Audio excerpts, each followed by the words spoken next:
Ladies and gentlemen, I'm Sino, this is Milo. We're here for the finale, ladies and gentlemen. You would think it'd be the end of XGS and TPL, but no. Just before CGX, your hearts can start beating normally again. I'm excited to be here. How are you doing, my man? Oh, I'm very excited. We have two great teams we're going to be watching tonight, and overall this event looks amazing from the outside. Obviously, we've got two great groups of teams, and let's look over these two groups of teams, or just teams in general. First of all, there was a couple invited, and then two qualifiers. Why don't you go over the invited teams first, and then I'll look down the qualifiers. Taking a look here at Space Shubes, they're not the academy team. They're better, and they're here to play to win. Alongside with Core Gaming, saw them yesterday against the Freeze. They're barely cinching a win as well. Turtle Tactics, the team ahead of us to watch today. Jinxie Loyals, you're going to see some familiar names throughout the Jinxie-verse and some of the Tier 2 scenes. Revelations coming in from the Challengers League. Tough loss here to JJ and his team as well. The Unks also don't need any introduction, meaning we're here for some good competition, and these teams are ready to entertain us and bring the best competition they have for us. Now, from the qualifiers, the ones that had to fight and crawl themselves into the league, Outlast Black, I'd say, are a very team that maybe some people are not looking at, but they have some great talents. I'd say a person that's been in the scene for ages, John/Butcher, No Wame's Way, Knees, and Hud the Stud, another great team. And then the Freezer, Frozen himself, wants to lead this team through it. He obviously had an unfortunate loss on day one against Space Shubes, but looking to bounce back. And you mentioned them, Space Shubes, it's not the academy, but the academy is basically in here. We have the Underagers, which is built from the ground up of that academy roster. Scary, Soapy, and then Case Enough, so everyone knows his name. KARN & Co, the Unk himself, is back to run TPL. And then Saw, built from Scoob himself. They had an unfortunate loss yesterday to Core, but again, hashtag Saw up. But let's look to see how the groups are favoring up for both the TPL side that we're talking about today and the XGS division. So, taking a look at today's stream, ladies and gentlemen, we will be on the left-hand side. They're divided up into two streams, yesterday being the XGS, with all of the teams on the beautiful right side here. And on the left, we will be looking at the Unks, Jinxie Loyals, Turtle Tactics, KARN & Co, No Mama's Way, and Outlast Black. Taking only two teams to be watching today before we head on over to the next series, which will be later tonight. Today's matchup will be between the magical, ladies and gentlemen. We will be seeing Turtle Tactics versus KARN & Co. Both teams don't need an introduction. Turtle Tactics fresh off of a win from XGS Rite of Passage, and KARN & Co. with a name and reputation that is so very well known. So they both have things to prove. They're both going to be fighting to make it to that next step, and I'm very excited to see what they will have in store for us tonight. It's Unk versus Unk. Turtle Tactics first, led by the coach Mint himself. Seeing what the roster is currently, obviously they are playing with a sub, you'll see it here. Versus Zers is going to be the one subbing out for Trevmac, and the newest player Millie, we're going to see how he can actually cement himself into the roster. But then the other three, you know their names: Dommy, Zonky, Spider. Three talented players trying to make their name for themselves and try to build their way up in this T3 league.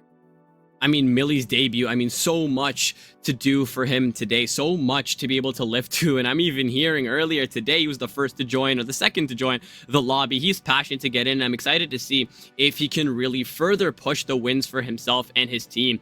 Taking a look at the other side here, ladies and gentlemen, we will be looking at the team of KARN & Co. Carnage B landing alongside with Vic Bands, coming fresh off of a 2-0 loss here from JJ & Co. in the Challengers series. Taking a look at Foresight, Zach Killa, and Deity. Some new faces coming in here to KARN & Co. They should be ready to play up against Turtle Tactics, and I am very excited to see how it will play out. I'd say the main thing, obviously, I casted KARN & Co.'s way to make it into the league for their first game in close. And I'd say the main thing that impressed me with KARN & Co. was just how quickly they were able to take ground and enter the building and then play off the ground they were able to use and just make sure they had enough time to get their execute down. And a singular player from the team that impressed me was, you mentioned him, Vic Bands. He moved off maybe the support roles he was playing on M80X, more of a frag style player now on the Ash all the time, and off getting 12 kills on the map like Arsenal. So I'm very excited to see if they can use their same playstyle against Turtle Tactics tonight. The only thing left to see if they can play against each other very, very well is taking a look at what maps they'll take us onto here tonight. This will be a best out of 3 series, taking a look at the first 4 bands. Border, the beloved Labs, Bank and Skyscraper getting taken care of. Picked by KARN & Co. will be Chalet, where they attack first, and Consulate will be Turtle Tactics' first defense, with Cafe and Lair being the next 2 bands, taking us on to Clubhouse being that third and final map if we do need it. 3 maps that don't need introduction, beloved by some teams, hated by most, and honestly, I'm excited to see how KARN & Co. will perform on Consulate, giving Turtle Tactics that defense first. It'll be hard to be playing on, and it will be interesting to see if they can adapt to the very defense-heavy meta on Consulate currently. Turtle Tactics having the ability to play on their own map defense first. Hopefully they'll be able to mold the map to their liking and be able to work together as a team to try and take KARN & Co. down. Every single player knows them, like you said. So I'm really seeing it as a battle of ideologies between the 2 Unk players on the, or not Unk players, but one side you have on Turtle Tactics, you have Mint. He's seen it all from Pro League to now T4 to now T3, seeing if he can continue his grind up with his team and putting his own ideology throughout these players. And then on the other side, you have KARN. Everyone knows who KARN is. He's won T2 before, trying to again build his way back up. It's a clash of ideologies, and I'm curious to see whose will come out with 3 maps that everyone knows they're very fundamentals in Siege. So it really does come down to who is going to be just built around for their better ideologies. Taking us to the very beautiful Chalet here, both teams are going to have something to prove. I mean, taking a look here at Turtle Tactics, they're going to have to attack this almost flawlessly. I mean, they're going to have to even get their bands down to a T as well, because if they allow one of those meta operators on the board, such as leaving that Azami on the board, they are going to have a horrible time taking a look on how to dissect KARN & Co.'s defense. I mean, it's all about the first impressions, and this map is going to be the one that gives us the first and lasting impression that moves us on throughout Consulate and Clubhouse if we do need it. Yeah, I was going to say, Azami is actually a great point, because one of the main things KARN & Co. really struggled with against, I'm pretty sure it was against the former T2 team, where Kento actually had great Azami plays, and he really punished them. But the first ban, not a surprise to see quite a bit off the board straight in the current meta. Damus as well, you don't see him banned a lot, but he's also a very strong player, just able to always discourage the roam off. And the first defender ban going to be, there you go, the Azami you were just speaking about. I mean, it's honestly just the staple bans at this point. Taking a look at between both of the teams together, the most banned operators they have on this board that isn't seen as much, Deimos was their 8th most banned, but Blackbeard, Valkyrie, and Azami have been among the top 6 most banned operators in between leagues, such as the XGS Rite of Passage, even the Finale qualifiers here. Both teams, they know what the meta is. Valkyrie, especially with a lot of verticality here, she is lethal on maps with so many wooden floors, and for a good reason and good measure, they'll ban her. Azami, one of the most, if not the strongest defender out right now. She can restructure the area around her. She can be the Bob the Builder of the team, and she is oh so lethal to have to deal with. I was asking an EU game yesterday that had 0 office and bedroom, whereas in NA we're seeing it straight away, the first pick. The thing about Chalet is any site can really be your primary bomb site. It just depends on what the team is most comfortable with. And the thing I'm loving coming out from KARN & Co. right now for their defense is going to be the castle. He's going to allow play inside that long piano corridor, the black corridor, just a little bit more safer, and they're going to have to bring, you see Millie right now bringing that Ash. They have to bring it to be able to get the Ash charge in, to make sure they can no longer feel comfortable. It's a massive extension, though, onto the Mez side, so it does feel like maybe that solo side is going to be a little bit vulnerable to a quick play, and Domi on the Ying could be the one signaling that, especially with the fact he's got that Ying shotgun. I mean, that Ying shotgun, oh so lethal, especially if you can hit those shots with the pistol as well. You can just be an absolute weapon to have to deal with here. Taking a look at their first defense, oddly enough, they'll go upstairs. I know a lot of teams dislike this site. It's heavy. There's a lot of external play coming in from the piano side and the big windows. It's just a site that you need to be able to be coordinated perfectly to be able to execute and win on the first try. So a big risk here from KARN & Co., but I feel like they're coming here to play. They are not messing around, and currently they bring the roster to be able to push that narrative a little further, as we're seeing all the operators being needed to be able to hold down the site, bunker down, and waste out the clock. Drones are coming out. It does look like they are going to be focusing on the solo side, which has a lot less pressure, which is smart. You see where the pressure is coming from, so you're like, okay, let's just divert around it. But a jump out that killer, but he pulls himself back. The call goes out trying to figure out where any of these solo players are from KARN and Co. But a minute or two, a minute off the board, yeah, and no player dead yet. So no team has really got the advantage. But again, I'm liking how Turtle Tactics have been able to already get this dining and kitchen area under their control. It's more question with how early they've been able to get this control. Can they slowly start to converge on these players of KARN and Co. and start to just take control of the site?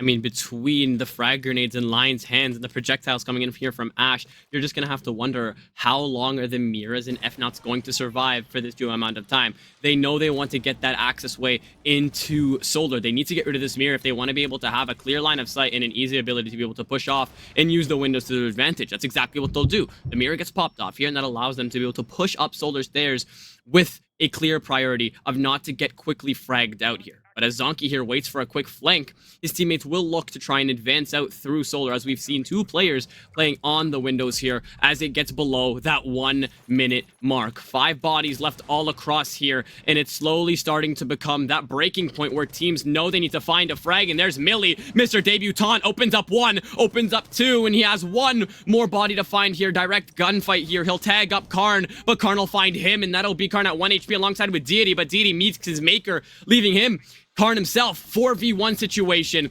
29 seconds left on the clock. It all boils down, and that shotgun is lethal. Even from range, if you're at 1 HP, it'll be Dami to close out the round. Well, that is one way how you'll start your first round for a new team. He may have died in the end, but Millie gets that Andrew pick, gets the second pick, and as soon as that happens, the go button's on. The alarms are ringing, and Turtle Tactics hit the execute. They go in quick, they go in fast, and it's all up to Vic Bands to really hold that pressure back in the end, and he just can't do it because he's up against a mountain of offense. And then in the end, Turtle Tactics, they come away with a wonderful victory to at least get 1 pick. But like you said, the shotgun at that range, when you're 1 HP, it's going to land no matter what.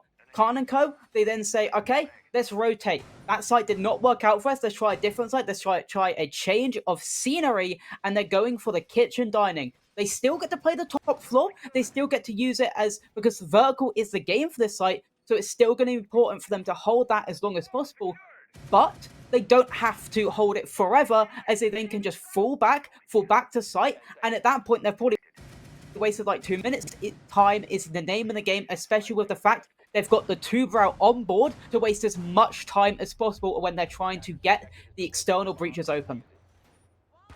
I mean, I know it pisses me off when I see one team continue and pursue one singular site after they completely get demolished. I mean, it was a very one-sided round here. KARN and Co. really just tried to delay as much as they could, even though my discs were doing their job. But just at the end here, you lost your mirrors. You even lost first blood here as Millie was getting aggressive. He found 2 in about 5 seconds. Being that lethal at close range with such a short amount of time left on the clock, you really have to start considering the seconds on the clock and how you can try and run it down even more without putting yourselves at such a lethal risk here. But speaking of lethal risks, Zach will stick his face into the piano window, but no health lost. It's all good, and him alongside Deity will try and hold upstairs, piano, and the offices all by themselves. But first pick going to go into the favor of KARN. It looks like maybe he shot him through the drone hole. I don't know. But it was a one for the Unk himself, and it will be Zerz, the substitute, to go down. And that means maybe the flanks will be a little bit easier to accomplish for KARN & Co. But the fact that the Nomad is going to be down. We are going to be seeing the Ying shotgun for a second time round out. And another thing I want to be questioning is going to be where are these Sentinels going to be going. But Millie goes down before that can be questioned. As a run out comes out, it's another for KARN as he's downed Spider. But he can be picked up as the player of KARN backs off and lets the time door as they have to now pick up the sense. I mean, at this point, you've punished Turtle Tactics here with 2 bodies and also downing a third. You can even just leave it completely and say, we're going to continue and try to run off the clock here, but no longer in the small car garage, leaving these 3 Turtle Tactic operators, leaving to question everything they try to do. Ying's going to try and prioritize her Candelas, which only has 1 left in the pocket here. Sen's only 2 lasers left as he's going to look and try to enter throughout the west main area, but being at 20 HP, you really have to be mindful of what's going to go down in this location. C4 getting used out here, but no connection, and that will be Dami safe here on the windows. Really looking to find that gap, that thread to pull on, but to no avail. They're repelling. They're trying to bait out at least one person here, but no one's falling for it. KARN and Co, they fell the first round, and they're not looking to make the same mistake again, but as the clock continues to run out, they're going to be forced out of desperation to try to funnel in from one area or try to find their singular ones. This is beautiful from KARN and Co. This is what you call just being passive and just not allowing yourself to be baited in. Turtle Tactics, they're looking for that singular one that the team's going to give them to, because the crossfires are also beautiful as Deity gets a double, and it's all left up to Spider to maybe cut to 1v5, or at least not make it flawless, and he does exactly that. No flawless round as he takes down Deity, but Vic Bands is the man to finish it off, and we are even back of peace, 1-1, and the change of scenery really worked out for KARN and Co there. I mean, Mr. M80X, or XM80X, that's a tongue twister, himself manages to find that last kill, put that final nail in the coffin, isolates it out here, a very one-sided round here. I mean, Turtle Tactics, they were at least suffering casualties on that first sweep upstairs. KARN and Co, no room for error here. 2 quick kills here for the Sens, but it didn't change the narrative of the round. Couple of seconds left on the clock. An isolated man at below 20 HP. It was a beautiful controlled round here by KARN and Co. And if they can continue to do exactly what they've done in that previous round, I think we're going to be seeing them excelling at this defense. Yeah, definitely that first round, maybe it was just a little blip. Basement's going to be their third site, so they're going to be going all throughout the entire split. Interesting to see how they're defending it. It does look like, again, they're looking for a little bit of time waste. You've got the Goyles that waste 20 seconds apiece, and then obviously also the Smoke Babes, and then the first step, though, for Turtle Tactics will be the Roam, as it looks like there will be a couple players up top to try and just discourage them from taking that ground early, as they did in that first round out. But at the moment, Spider has brought the Doka base. So it's a great adaptation to try and just make sure that if there is a roamer going to be around that area, they get the call out and they figure out exactly where he's going to be. And the blitz as well to just keep the tempo on their side. I mean, something I'm loving here from KARN and Co. Just look at how safe they're playing. We're not seeing outright just stupid aggression here. They know what they want to do. They even use the map to their liking. They put the head holes. They put the cheeky little feet holes in areas that they wouldn't expect to have to walk into here. KARN and Co. really are using this defense to their advantage, but considering you are on your opponent's map, you're going to have to continue and do that, and maybe even better here as you need to continue and capitalize on these defensive rounds before you have to switch on to attack on your away turf. A minute gone. No ground really accomplished by the side of KARN and Co. other than the top of office, so they can at least get those ram drones in slowly and coming forward to make sure that the vertical is open. But at the moment, Foresight is still on the trophy stairs, but at least gets drones out so they know he's there. They now have to try and clear him out, but it looks like he's been able to actually get away. Yes, he's fully been able to get away, and now they have to try and drone him out again, but at least a couple damage done to Foresight, so he is going to fully back away. Is there a player to hold his cutoff? There is, and they do take him down. Beautiful positioning coming out from Turtle Tactics, and they get a pick off of it, and they get a second as well as they tried to save Foresight's life. Zach Killett may peeks out a little bit too far, and he gets another one. Zonky with a wonderful double as they now look like to slowly start to execute with this 5v2. It all bursts into life here, but Deity still going for that fighting chance, finding 2, almost finding that 3rd, but the double team between the Doki and the Blitz. Oh, the pressure is just too much to have to deal with here, leaving Mr. Victor Bands himself in a 3v1 situation. The clock is slowly ticking down. Sub-minute left on the clock here, and they're still taking their sweet time because Dokkaebi still has the ability to hack the cams. But to no avail here, there's only one bulletproof cam left, and is it going to be able to face into the site? As she'll take her sweet time to drone out here. They know they have plenty of time here. Vic Bands has a singular gas canister left in his pocket.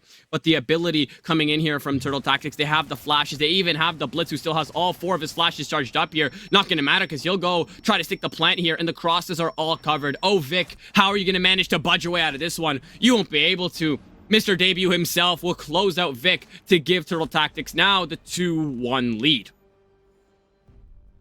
Beautiful coming out from Turtlex. I say it was definitely their position that just allowed them. They cut off all of the roam back. They forced them back, but then there was no way they could actually get back to site. And then maybe a little bit of over out from Karnico as they try to maybe help out the player that was down. But to be fair, I've got to also give it to Zonky for some incredible shots he hit here. You'll see it here in the replay. First of all, waits for the play of Zach Killer, gets him down, and then gets a second here as well. So hats off to Zonky. He definitely is the man that really pulled the strings in that round. I mean, Deity's trying to go here swinging. He's taking every single damage point that he can take. And I mean, yes, the individual clutch factor is amazing to have when you're down in bodies, but in the first place, you have to find a way to be able to stop Turtle Tactics from advancing this fast. I mean, you watch the Kaid, you watch Hanny get forced off of the west main stairs very quickly here, and eventually leading to him getting down. That's where it all started to crumble down. Having that rotate into Boiler doesn't make things any easier, as you have to deal with a one-man deficit, and all of the attackers just looking to punish you one more time to make it a 5v3. That just continues to make matters worse here. Turtle Tactics played it very, very well. They waited, and they waited. Even when they were up two bodies, they took their sweet old time to be able to drone, find their gunfights, and isolate their ones. It worked out perfectly, and that's exactly why they have that one-round lead.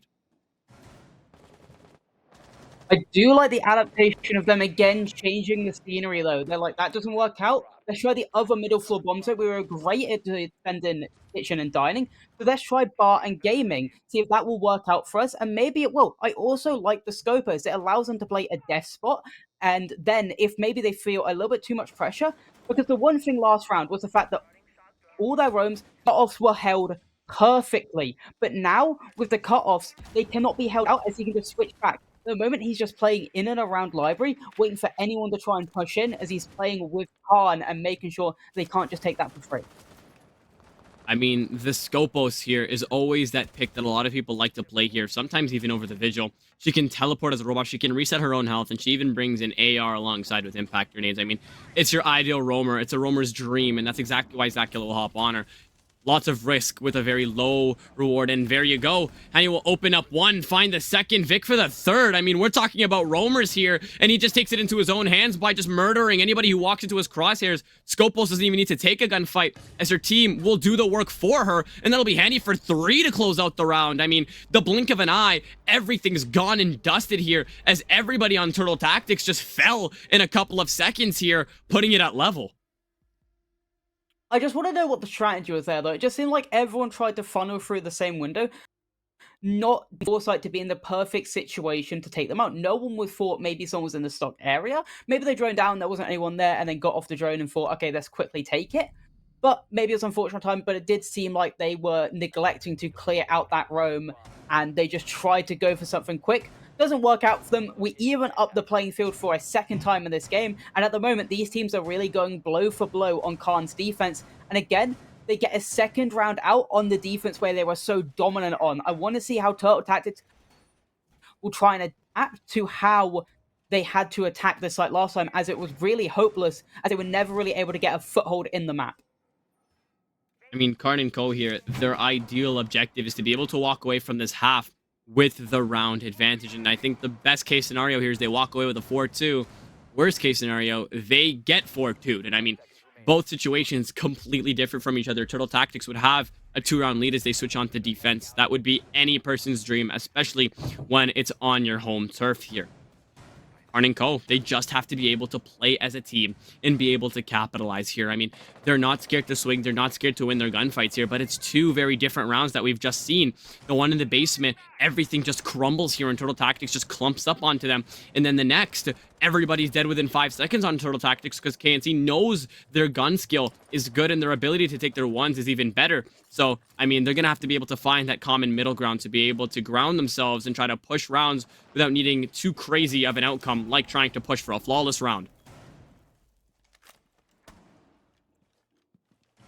At the moment, no space established from either team. They do have the big window controller, so they're able to hold the cutoff between that long piano quarter. Zach Killer looking to get aggressive on any of the players that maybe just not aware, and that's really what helped them in the last round, KARN and Co, at least on Kitchen when they were last there, was they were able to just be aggressive and just take those gunfights, control the tempo on this map, and that's what you need to do on Chalet. You always need to make sure, as the defenders, you're able to spring out aggressively and make sure the tempo is in under your control. But the question mark is, will Turtle Tactics be able to open out these two outside walls? Because last time they just went for that solo side take, it wasn't able to be in their favor. So it looks like they are adapting, going for a library over, trying to get that office wall open and trying to get the vertical control under in there. I mean, KNC here really taking their sweet old time to adapt, open up holes in every single wall that they can to get those cheeky little angles. These breaches going to prove to be a pain, especially with the Zoto canister and the bandits combined here. It's going to be a problem, especially when you have DD on that DMR here. That AR-15 is just lethal in his hands, as you'll find too. They're trying to get the breach completely unaware that there's a man crazy with that DMR, but the two double frags here from Zonky and Spider put it right back at level. Spider losing a good majority of his HP alongside with KARN as well, putting us below that 59-second mark. The drones will rain on, and the utility is also important at this stage of the round here, but they've only gotten the wall upstairs. With one more Selma left, you're gonna have to be able to make that decision. There's a jammer on that dining breach. It's all going to crumble here if you guys cannot find the verticality in a couple of seconds, because you'll be pinched for time by the time you approach this hatch. The clock ticking down. Dami knows aggression is oh so needed, and it is starting to become very tense here, as you're gonna lose Spider as well. C4 will confirm that job, and Zonky will find a refrag yet again. Bandit, you just have to hide away. Make sure your presence is unknown, but he is not going to fall for that. Dropping the hatch, he knows how important his body is going to be in this critical late stage round. Hanny, shotgun is lethal in his hands at this range. Anybody walking down the stairs is going to have a nice surprise of buckshot shotgun. That'll be one, and the second. And oh my god, that'll be KNC to bring it home for their next round. And that was just beautiful. Look at the teamwork. Look at the time they wasted upstairs. And honestly, nothing much that they can do coming in here for Turtle Tactics. Honestly, it came down to the time where, honestly, in that final couple moments, it also comes down to the fact that you're panicking in that situation, and then the bandit just draws, and they're like, quickly kill this guy, and then go into sight, quickly kill this guy, and then they just completely forget, what if there's a guy lurking in trophy? And that's what happens. Foresight had the perfect rat position, able to kill two of them, and then completely win the round out. Unfortunately, it may look like we're going to be going into a rehost, praying that we don't have to, but at the moment, it does look like we're going to have to go into one. Very I mean, unfortunate situation, but we were having a great game, to be fair. I'm not too mad about having to go into a rehost. It really allows us to slow down and really talk about what's been going on here. Maybe not for long, because we might have to, take a break and relax. But, this game has been nothing short of entertaining. Both teams, they really are fighting here. That last round especially, I think that's the best round we've seen, aside from that basement where we saw Turtle Tactics attack it almost beautifully. Both teams have their heads in the game. KARN and Co. here really are getting starved out, and it's starting to become a little intriguing on how well they're starting to play. Sometimes they're completely locked in. Sometimes we're seeing rounds go completely in Turtle Tactics' favor. It's just going to be a continuous game of back and forth, and I think that's exactly what the viewers want to see, what we want to see, in just to show us a good series so we don't, fall asleep behind the mics. Yeah, hopefully we don't. But for now, we're going to go into a short break while the rehost gets sorted out. But again, don't go anywhere. We've got great Siege to come to you guys.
Ladies and gentlemen, we bring it to you right after this break. We're back, we're ready, we're all rested here as we approach this 3-2 marker.